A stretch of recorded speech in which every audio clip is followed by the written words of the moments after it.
ദേവഭാഷയാണ് സംസ്കൃതം. ഈ സംസ്കൃതം പറയുന്നതോ പഠിക്കുന്നതോ പഠിപ്പിക്കുന്നതോ ഒന്നും ഇവിടുത്തെ പുരോഗമനവാദികൾക്ക് ഇഷ്ടപ്പെടത്തില്ല. സംസ്കൃതം എന്ന് കേട്ടാൽ തന്നെ സംസ്കൃതം പറയുന്നവരെ സംഘപരിവാറാക്കുന്നവരാണ് ഇവിടുത്തെ പുരോഗമനവാദികൾ. അക്കൂട്ടത്തിൽ വരുന്ന SFIയിലെ ഒരു നേതാവാണിപ്പോൾ സംസ്കൃതത്തിൽ PhD നേടാനായിട്ട് ശ്രമിക്കുന്നത്. അതും കേരള സർവകലാശാലയിൽ നിന്ന്.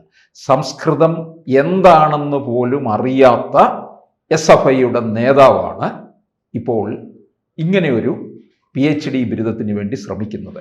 നമുക്കറിയാം, കേരള സർവകലാശാല ചിന്തോ ജെറോമിന് ഡോക്ടറേറ്റ് കൊടുത്തതും കൂടി ഓർക്കുക ഈ അവസരത്തിൽ. അപ്പോൾ SFIക്ക് എന്തും ആകാം എന്നുള്ളതാണ് ഇപ്പോൾ തെളിഞ്ഞിരിക്കുന്നത്, അല്ലേ? സത്യത്തിൽ ആ വാർത്ത കേട്ട് കഴിഞ്ഞപ്പോൾ ഒരു ഞെട്ടലുണ്ടായില്ല സാർ. കാരണം കേരള സർവകലാശാലയാണ് ഈ കഴിഞ്ഞ 10 വർഷത്തെ നമ്മൾ മൊത്തത്തിൽ എടുത്ത് നോക്കിക്കഴിഞ്ഞ് കഴിഞ്ഞാൽ നമുക്കറിയാം, ഇവിടെ ഒരു സംസ്ഥാന പ്രസിഡന്റ് ഉണ്ടായിരുന്നു SFIയുടെ, അല്ലേ? ആർഷോയായിട്ട് ബന്ധപ്പെട്ടുള്ള കാര്യങ്ങൾ നമുക്കറിയായിരുന്നു. പരീക്ഷ എഴുതാതെ പരീക്ഷ ജയിച്ചു, അങ്ങനെ പോയ ആർഷോ ഉണ്ട്. ഇനി BCom പരീക്ഷ എഴുതാതെ MComൽ ക്ലാസ്സിൽ നിന്നൊരു വിദ്യാർത്ഥി സഖാവ് നമ്മൾ കണ്ടതാണ്, ഞെട്ടിപ്പോയതാണ്. പിന്നെ ഒരു വിദ്യ എന്ന് പറഞ്ഞൊരു പെൺകുട്ടി, അല്ലേ, സ്വന്തം കണ്ണൂർ സർവകലാശാല തോന്നുന്നത്, ഏതോ ഒരു സർവകലാശാലയുടെ സീലും വ്യാജ സീലൊക്കെ ഒപ്പിച്ച് എല്ലാം എടുത്ത്, ബിക്കോസ് ഈ സഖാത്തി എന്നുള്ളൊരു കുപ്പായം ഉള്ളത് കൊണ്ട് മാത്രം. അപ്പോൾ എനിക്ക് തോന്നുന്നുണ്ട് കഴിഞ്ഞ 10 വർഷമായിട്ട് നമ്മൾ നോക്കിക്കഴിഞ്ഞാൽ, അല്ലെങ്കിലും ഈ ഒരു LLB, നമുക്കിവിടെ LLB എന്ന് പറഞ്ഞാൽ ഏറ്റവും വലിയ കോമഡിയാണ്. അത് പറയുമ്പോൾ നമ്മൾ പറയേണ്ടി വരും, കൈരളിയിൽ മാജിക് അവൻ ചെയ്തുകൊണ്ടിരുന്ന നമ്മുടെ ഒരു ലക്ഷ്മി മേഡം ഉണ്ട്, അവർക്കൊരു അക്കാഡമി ഉണ്ട്. 5 ലക്ഷം രൂപ കൊടുത്തു കഴിഞ്ഞാൽ ആർക്ക് വേണമെങ്കിലും നമ്മുടെ LLB കയ്യിലിരിക്കും എന്നാണ്. പരീക്ഷ മീൻസ് അങ്ങനെയൊന്നുമില്ല. അപ്പോൾ ആ രീതിയിലാണ് നമ്മുടെ വിദ്യാഭ്യാസം എന്ന് പറയുമ്പം സഖാക്കന്മാർക്ക് പേരിന് മുന്നിൽ ഡോക്ടറേറ്റ്, അതാണ് നമ്മൾ PhD എന്ന് പറയാൻ പറ്റില്ല, പിച്ചടി എന്ന് വേണം പറയാൻ. ആ രീതിയിലാക്കി എത്രയും അപഹാസ്യമാക്കിയിട്ടുണ്ട്, അല്ലേ? ഞാൻ ചിന്താ ജെറോമിൻ്റെ കാര്യം പറഞ്ഞപ്പോഴാണ് ആലോചിച്ചത്. നമുക്കറിയാം, എന്താ പറയുക, ഒരു കോൺക്ലേവ് ഉണ്ടായിരുന്നു പുള്ളിക്കാരുടെ, ഒരു നോർത്ത് ഇന്ത്യൻസ് എല്ലാവരും ഉണ്ടായിരുന്നു. അവർ സർദേശായി ഒക്കെ ഉള്ള എല്ലാവരും ഉള്ള ഇതായിരുന്നു തോന്നുന്നു, രാജ്ദീപ് പുള്ളിക്കാരനൊക്കെ ഉള്ള ഇതിൽ. അതൊന്നും അവർ പറഞ്ഞൊരു ലാംഗ്വേജ് ഉണ്ട്, ഇംഗ്ലീഷിൽ PhD ആണ്. അപ്പോൾ ഇങ്ങനെയുള്ളവരുടെ, അപ്പോൾ ഇത് ശരിക്കും പറഞ്ഞാൽ സമൂഹം നോക്കുവാണ്. PhD എന്നൊക്കെ പറയുമ്പോൾ നമ്മുടെ മനസ്സിലൊരിതുണ്ടല്ലോ, എത്രമാത്രം വർഷങ്ങളുടെ എഫേർട്ടാണ് ഈ PhD എന്നൊക്കെ പറഞ്ഞു കഴിഞ്ഞാൽ. അപ്പോൾ ഇവിടെ സംസ്കൃതം വായിക്കാനും എഴുതാനും പറ്റാത്ത ആൾക്കാർക്ക് ആലോചിച്ച് നോക്കണം, സംസ്കൃത സർവകലാശാല കേരള സർവകലാശാലയാണ്. പിന്നെ മറ്റൊന്ന് നോക്കിക്കഴിഞ്ഞാൽ ഇവിടെ VCയുടെ കാര്യം തന്നെ അറിയാം. പണ്ട് നമ്മൾ സംസാരിച്ചിട്ടുണ്ട് ഇതേപോലെ, വള്ളിയും പുള്ളിയും നേരെ ചൊവ്വ എഴുതാൻ പറ്റാതെ നമ്മുടെ ഗവർണർക്ക് കത്ത് എഴുതിയിട്ടുണ്ട്. പുള്ളിക്കാരൻ ആരായിരുന്നു? നമ്മുടെ VC ആയിരുന്നു. ഇതിപ്പോൾ റീസെൻ്റ്ലി നമ്മൾ മല്ലിക സാരാഭായി കലാമണ്ഡലത്തിൽ ഒന്നും ഇംഗ്ലീഷ് വായിക്കാനും അയക്കാൻ പറ്റാത്ത ആൾക്കാരാണ് ഇവിടെ ഉള്ളതെന്ന് പറഞ്ഞു. അപ്പോൾ ഇതൊക്കെ നമുക്ക് കാണിക്കുന്നതെന്ന് വെച്ച് കഴിഞ്ഞാൽ വിദ്യാഭ്യാസത്തിൻ്റെ ഒരു, നമ്മുടെ വിദ്യാഭ്യാസം എവിടെ നിൽക്കുന്നു എന്നുള്ളതാണ്. പിന്നെ നമ്മൾ പറയുമല്ലോ, തലയിൽ ഭാരം താങ്ങി നടക്കുന്ന ഒരു മന്ത്രി ബിന്ദു, ഉന്നത വിദ്യാഭ്യാസ ഡയറക്ടർ, കേരളവർമ്മ കോളേജിലെ, അതെ, നമ്മൾ പറയണം ഇംഗ്ലീഷ് പ്രൊഫസർ. അപ്പോൾ പിന്നെ മറ്റൊന്ന്, ഇവിടെ ഇടത് സാംസ്കാരിക മേഖലയിലെ ഉന്നതം എന്ന് പറയുന്ന ഇളയിടം മാളവികാഗ്നിമിത്രത്തിനെ കുറിച്ച്, അല്ല, ഒരു PhD എടുത്തിട്ട് മരുന്നുമായിട്ട് ബന്ധപ്പെട്ടുള്ള കാര്യങ്ങൾ വരെ എഴുതി വെച്ചിട്ട് PhD. അപ്പോൾ ഇങ്ങനെ നോക്കിക്കഴിഞ്ഞ് കഴിഞ്ഞാൽ ഏത് സഖാക്കളുണ്ടോ നേരായ വഴിയിൽ, ശരിക്കും പറഞ്ഞാൽ പലപ്പോഴും തോന്നിയിട്ടുണ്ട് വിദ്യാഭ്യാസം 4 സിന്താവ വിളിക്കാൻ അറിയാമെങ്കിലും, അല്ലേ? SFIയുടെ 2 സമരങ്ങളിൽ മുന്നിൽ നിന്ന് നയിക്കുക, അല്ലെങ്കിൽ പിന്നിൽ നിന്നാലും മതി. ഒന്നിൽ ഉറപ്പാണ് പിൻവാതിൽ വഴി ജോലി, അല്ലെങ്കിൽ ഇതുപോലുള്ള PhD, ഡോക്ടറേറ്റ്, ഡിഗ്രി. അപ്പോൾ ഇത് കാണുമ്പോൾ ശരിക്കും പറഞ്ഞാൽ നമ്മളൊക്കെ കഷ്ടപ്പെടും. ഞാനൊക്കെ PG റാങ്ക് ഹോൾഡറാണ്. അവിടെ പോലും ഞാൻ ഇവിടെ സംസ്കൃത സർവകലാശാലയായിരുന്നു. അവിടെയും ഒരു പൊളിറ്റിക്കൽ കളി നടന്നിട്ടുണ്ട്. ഫസ്റ്റ് റാങ്കിന് എനിക്ക് ഡെസർട്ടേഷൻ്റെ മാർക്ക് കുറച്ചിട്ട് അവിടുത്തെ ഒരു SFI നേതാവിന് എനിക്ക് സെക്കൻഡ് റാങ്ക് ആക്കി അവിടെ ഫസ്റ്റ് റാങ്ക് കൊടുത്തിട്ടുണ്ട്. പക്ഷെ അന്ന് ഈ സോഷ്യൽ മീഡിയ ഒരു 10-20 വർഷം മുമ്പുള്ള ആയതുകൊണ്ട് തന്നെ നമുക്കങ്ങനെ ഈ സോഷ്യൽ മീഡിയ ഇത്രയുമുള്ള ഒരു ഇതൊന്നും ഉണ്ടായിട്ടില്ല. പിന്നെ ഇവരാണ് അന്നൊക്കെ SFI ആണ് സംസ്കൃത സർവകലാശാല. അത് പറഞ്ഞപ്പോഴാണ് ഞാൻ ഓർത്തത്, ദേവഭാഷയാണെന്ന് പറയുമല്ലേ. ഇപ്പം ദേവഭാഷ എന്ന് പറഞ്ഞിട്ട് ഈ സംസ്കൃതം ഏറ്റവും കൂടുതൽ പിൻവാതിൽ വഴി കയറുകയൊക്കെ ചെയ്തിട്ടുള്ള ഒരു സർവകലാശാലയായിരുന്നു ഒരു കാലത്ത് സംസ്കൃത സർവകലാശാല എന്ന് പറഞ്ഞാൽ. SFI യൂണിയനാണ്. അപ്പോൾ അവിടെ ഇങ്ങനെ ഇതുപോലെ പരിപാടികളാണ്. അവിടെ നിന്ന് പഠിച്ചിറങ്ങുന്ന എത്ര പേർക്ക് സംസ്കൃതം നേരെ ചൊവ്വേ പറയാനോ ഒന്നും അറിയില്ല, പക്ഷേ സർട്ടിഫിക്കറ്റ് ഉണ്ടാവുമായിരിക്കും.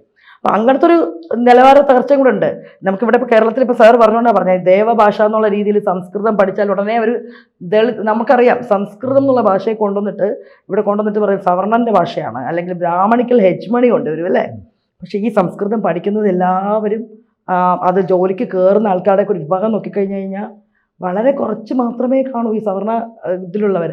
പക്ഷെ ബാക്കിയുള്ളവർ, അപ്പോൾ അതായത് ബിക്കോസ് ജോലി കിട്ടാനുള്ളൊരു ഈസി വേ ആണ്. പിന്നെ പഠിച്ച് ആ ഒരു രീതിയുണ്ട്.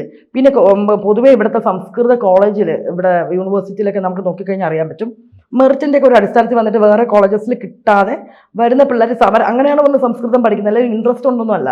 പലരും കേരള നമ്മുടെ സിലബസ് വെച്ച് നോക്കി കഴിഞ്ഞാൽ കേരള പടവാലിക്കൊപ്പം തന്നെ ഒരുപാട് പേര് സെക്കൻഡ് ലാംഗ്വേജ് ആയിട്ട് സംസ്കൃതം എടുത്ത് പഠിക്കുന്നുണ്ടല്ലേ. നമുക്കറിയാം യൂത്ത് ഫെസ്റ്റിവൽസിനൊക്കെ പോകുമ്പം സംസ്കൃതമായിട്ട് ബന്ധപ്പെട്ടുള്ള സംസ്കൃത കുറേ ഇതുണ്ട് മത്സരങ്ങൾ, അതിലൊക്കെ കുട്ടികൾ പങ്കെടുക്കും. പക്ഷെ എനിക്ക് മനസ്സിലായിട്ടില്ല എവിടെയാണ് സംസ്കൃതം ഒരു ദേവഭാഷ എന്നുള്ള രീതിയിൽ മറ്റുള്ളവർക്ക് പ്രശ്നം ഉണ്ടാക്കുന്ന രീതിയിലുള്ളൊരു ഇടപെടൽ നടത്തിയിട്ടുള്ളത്. സംസ്കൃതത്തില് സിനിമ എടുത്തു കഴിഞ്ഞാൽ മലയാളത്തിൽ വലിയ അംഗീകാരമൊന്നും കൊടുക്കാറില്ല. അവരെ ചലച്ചിത്ര അക്കാദമി നടത്തുന്ന ഫിലിം ഫെസ്റ്റിവലിൽ പോലും അനുമതി കിട്ടത്തില്ലെന്നുള്ളതാണ്. വളരെ സങ്കടമാണ്.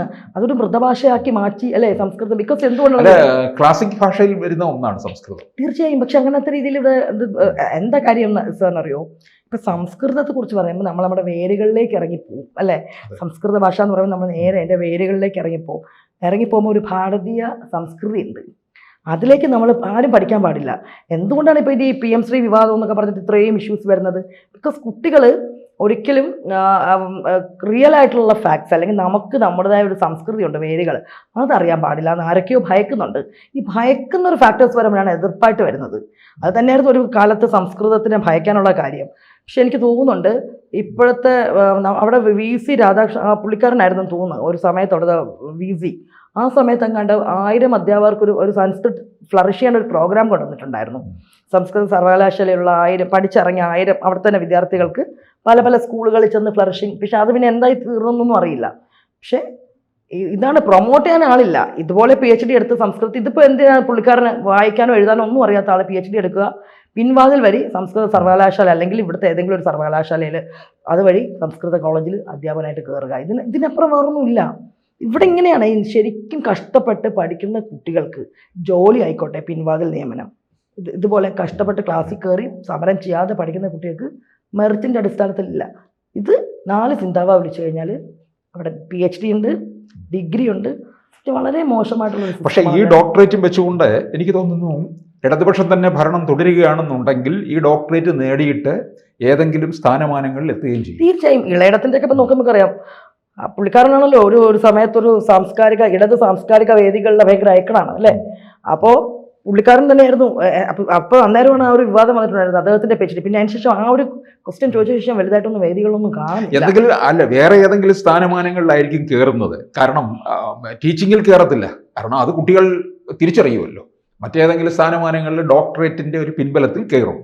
ഡോക്ടറേറ്റിന്റെ പിൻബലത്തിൽ ജോലിക്ക് കയറും. ഇപ്പം അധ്യാപകരാണെങ്കിൽ തന്നെ ഇതുപോലെ ഇടത് കോട്ടകളുള്ള കോളേജുകളിലൊന്നും അല്ലെങ്കിൽ പഠിപ്പിക്കേണ്ട ആവശ്യമൊന്നുമില്ലല്ലോ. നാളെ രാമോ രാമാഹ ഈ കുറച്ചൊരു ഇത് പഠിപ്പിച്ചു കൊടുത്തിട്ട് അഡ്ജസ്റ്റ് ചെയ്തിട്ട് പോയി കഴിഞ്ഞാൽ പിന്നെ യൂണിവേഴ്സിറ്റി കോളേജ് പോലെയൊക്കെ ആണെങ്കിൽ ഇവിടെ നമുക്കറിയാം കത്തിക്കുത്ത് പ്രതികൾ വരെ അല്ലേ നമുക്കെല്ലാം. അതുപോലെ തന്നെ അവിടെ ക്വസ്റ്റ്യൻ പേപ്പർ അതൊക്കെ അറിയാം. പരീക്ഷയ്ക്ക് കയറാത്തവർ ആർഷോടൊക്കെ നമ്മൾ കണ്ടതല്ലേ സാർ. പരീക്ഷ കയറിയിട്ടില്ല, പൂമരം കവിതയും ചൊല്ലി നടന്ന ആളാണ്. അപ്പം അങ്ങനെയുള്ള വ്യവസ്ഥിതിയാണ് ഇവിടെ. കഷ്ടപ്പെട്ട് പഠിക്കുന്ന പിള്ളേർ എവിടെ നിൽക്കുന്നു. അപ്പോൾ ഇതുപോലെയുള്ള സഖാക്കന്മാർ വളരെ മോശമായിട്ടുള്ള വ്യവസ്ഥിതിയല്ലേ ഇത്. പക്ഷെ ഇതിനെക്കുറിച്ചൊന്നും ആർക്കും ക്വസ്റ്റ്യൻ ചെയ്യണ്ട. ഇവിടെ കാവ്യവൽക്കരണം എഡ്യൂക്കേഷനിൽ വരുന്നോ? കാവ്യവൽക്കരണം എഡ്യൂക്കേഷനിൽ വരുന്നു. ഇതെല്ലാം സംഭവിച്ചിരിക്കുന്നു ഓർക്കണം, കേരള സർവകലാശാലയിൽ നിന്നാണ് എന്നുള്ളതാണ്. കേരള സർവകലാശാല രൂപീകൃതമാകുന്ന സമയത്ത് അതിൻ്റെ ഒരു VC ആയിട്ട് തീർച്ചപ്പെടുത്തിയത് രാജാവ് ആലോചിച്ച് വെച്ചിരുന്നത് ആൽബർട്ട് ഐൻസ്റ്റീനായിരുന്നു. അത് മാത്രമല്ല, ആലോചിച്ച് നോക്കണം, ആ ഒരു കേരള സർവകലാശാല എന്ന് പറയുമ്പോൾ എത്ര പ്രഗത്ഭരാണ് അല്ലേ അവിടുന്ന്. നമുക്ക് അത് ആലോചിക്കുമ്പോൾ ആ ലിസ്റ്റ് ഓഫ് ഇത്. പക്ഷെ ഇത് അതിൻ്റെ ആദ്യത്തെ ഒരു വിവാദം തന്നെ പറയട്ടെ. ഇവിടെ മലയാളം എനിക്ക് തോന്നുന്നു എൻ്റെയും കൂടെ ഒരു അധ്യാപികയായിരുന്നു പൂർണിമ എന്ന് പറഞ്ഞ ടീച്ചർ. ഒരു പിൻവാതിൽ വഴി അവരെ മലയാള ഭാഷ ഒരു ഇതാക്കിയല്ലോ, ഭയങ്കര വിവാദം വന്നു. പിണറായിയുടെ സെക്രട്ടറി എന്തായിരുന്നു മോഹൻ എന്ന് പറഞ്ഞ പുള്ളിക്കാരൻ്റെ വൈഫായതുകൊണ്ട് മാത്രം. ആലോചിച്ച് നോക്കണം, അവർക്ക് മലയാളം നേരെ ചൊവ്വേ സംസാരിക്കാൻ അറിയത്തില്ല. അവരെനിക്ക് തോന്നുന്നു ഒരു കൊങ്കണി ലാംഗ്വേജ് ഇതറിയാവണ ഇതായിരുന്നു. കാരണം അക്കാലത്ത് ഞങ്ങളെ സംസ്കൃത വേണ്ടത്ത് പഠിപ്പിക്കുമ്പോൾ തന്നെ ഒരു ലാംഗ്വേജ് നമുക്ക് PGയിൽ ഹിസ്റ്ററി ആണ് എടുക്കണമെങ്കിലും ഒരു ലാംഗ്വേജിൽ ബേസിക് ആയിട്ടുള്ള നമുക്ക് സാൻസ്ക്രിറ്റ് പഠിക്കണമായിരുന്നു. എന്നെ പഠിപ്പിച്ചിട്ടുള്ള ടീച്ചറായിരുന്നു പൂർണിമ. മലയാളം സംസാരിക്കാൻ അറിയില്ല ടീച്ചർക്ക് നേരെ ചൊവ്വേ. ആ ടീച്ചറാണ് ഭാഷാ പണ്ഡിതയായിട്ട് ഇവിടെ നിയമനം കൊടുക്കാൻ വേണ്ടിയിട്ട് പോയിരുന്നത്. ആലോചിച്ച് നോക്കണേ അപജയം. അത് പിന്നെ വിവാദമായ ശേഷം ആ പോസ്റ്റ് അങ്ങ് നിർത്തിവെക്കുമായിരുന്നു. മലയാള ഭാഷ നിഘണ്ടുവിൻ്റെ ഒരു പ്രശ്നം ഉണ്ടായിരുന്നല്ലോ ഇവിടെ കേരള, അത് ഭയങ്കര വിവാദം. അതെന്തുകൊണ്ടാണ്?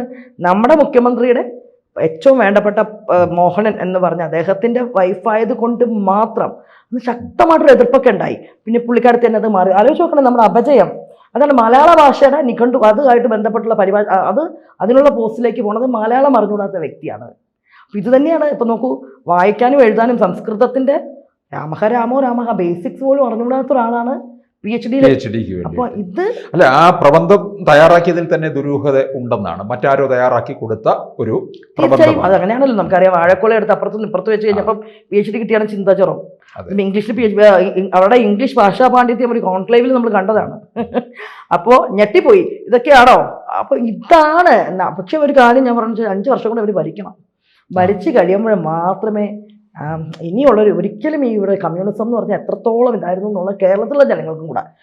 അതായത് പണ്ടൊക്കെ ഇവർ പറയണ കള്ളത്തരം എന്ന് വെച്ച് കഴിഞ്ഞാൽ ഇല്ലാത്ത ചരിത്രം ഉണ്ടാക്കിയിട്ടുണ്ട് അല്ലേ. നങ്ങേലി ചരിത്രം ഒന്നും ഒരിടത്തും ഇല്ലാത്തതാണ്. പക്ഷേ ഇവർ പറഞ്ഞു നങ്ങേലി എന്നൊരു സ്ത്രീ. അപ്പം ഇങ്ങനെ ഒരുപാട് അപനിർമ്മിതികളുണ്ട്. അപ്പോൾ ഇതൊക്കെ പൊളിച്ചെടുത്ത് 5 വർഷം കൂടെ അവർ ഭരിക്കട്ടെ, അത് തന്നെയാണ് പറയാനുള്ളത്. ബിക്കോസ് ഇത് നമ്മുടെ മുന്നിൽ വിസിബിൾ ആയിട്ടുള്ള എത്ര എക്സാമ്പിൾസ് ആണുള്ളത്. റൈറ്റ് ഫ്രം ദ ബിഗിനിങ് എടുക്കുവാണെങ്കിൽ ഇവർ വിദ്യാഭ്യാസ മേഖലയിൽ അവരവരുടെ തന്നിഷ്ടക്കാർക്ക് കൊടുത്തിട്ടുള്ള വിദ്യാഭ്യാസ യോഗ്യതകൾ, നിയമനങ്ങൾ, ഇതെല്ലാം എപ്പോഴും നമ്മൾ ചർച്ച ചെയ്തുകൊണ്ടേ ഇരിക്കണം. പക്ഷെ എന്നാലും അവർക്ക് നാണമില്ല സാർ, അതാണ് ഉളുപ്പില്ലായ്മയില്ലല്ലോ. ആസനത്തിൽ ആല് കിളർത്തത് അത് തന്നെ തളലെന്ന് പറഞ്ഞിരിക്കുന്നവരോടൊക്കെ പറഞ്ഞിട്ട് എന്താ കാര്യം? നമ്മുടെ വിധി. കൂടുതൽ വാർത്തകളും വിശേഷങ്ങളും നിങ്ങളിലേക്ക് എത്താൻ ABC മലയാളം സബ്സ്ക്രൈബ് ചെയ്യുക, ബെൽ ബട്ടണും അമർത്തുക.